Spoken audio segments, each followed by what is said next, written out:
The Roman Empire's elite indulged in extravagant banquets, symbolizing their unchecked power. Emperors like Elagabalus spent fortunes on exotic dishes, including flamingo tongues and peacock brains. Historical records describe wine fountains and silver dust sprinkled on floors. These feasts weren't just meals, but political tools to display dominance.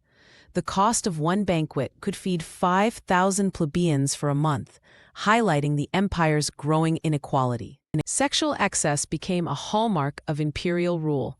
Emperor Caligula turned his palace into a brothel, forcing senators' wives to participate.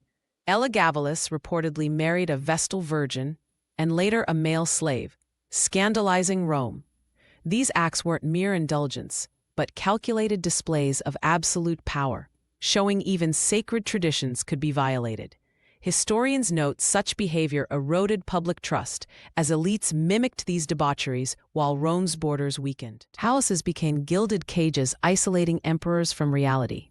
Nero famously fiddled during Rome's Great Fire while composing poetry about Troy's flames. Accounts describe rulers like Commodus battling gladiators in rigged fights, believing themselves Hercules reborn. This delusion of divinity blinded them to crises: inflation, barbarian incursions, and plague. The Praetorian Guard often decided fates.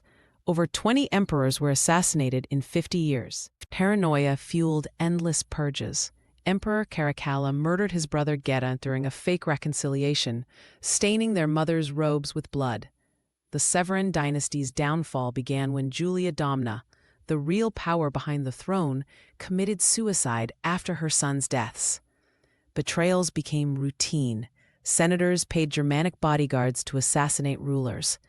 By the 3rd century, the average reign lasted just 2 years before violent ends. Imperial extravagance bankrupted Rome. To fund his 30-day games, Titus emptied the treasury, spending 100 million sesterces, equivalent to 10 years' military pay.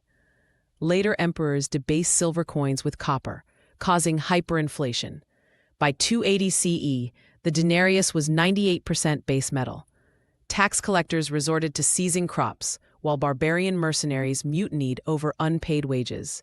The once wealthy patricians hoarded gold in hidden floor vaults. Germanic leaders infiltrated the imperial court. Emperor Honorius's general Stilicho, half Vandal, became de facto ruler until executed due to xenophobia.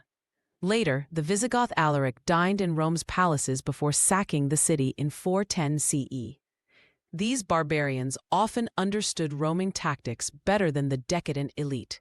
Their inclusion-exclusion cycles accelerated collapse.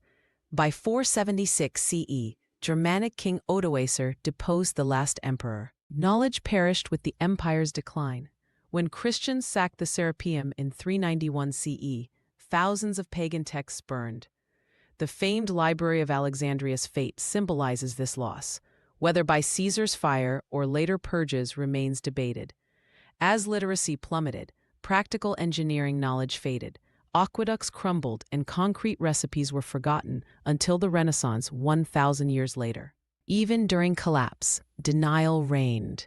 Emperor Valentinian III hosted lavish circuses, while Vandals besieged Carthage, Rome's grain source, in 439 CE.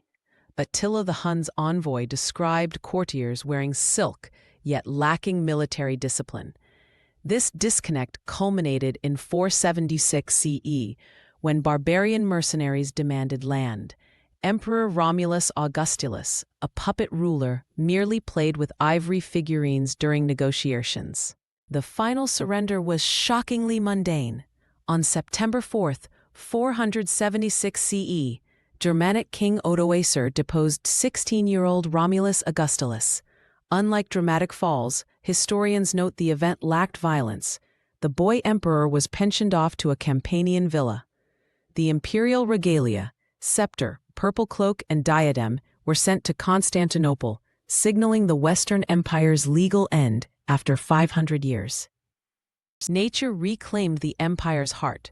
By the 6th century, the Forum Romanum became a cow pasture called Campo Vaccino. Wolves denned in abandoned temples, just as the she-wolf suckled Romulus.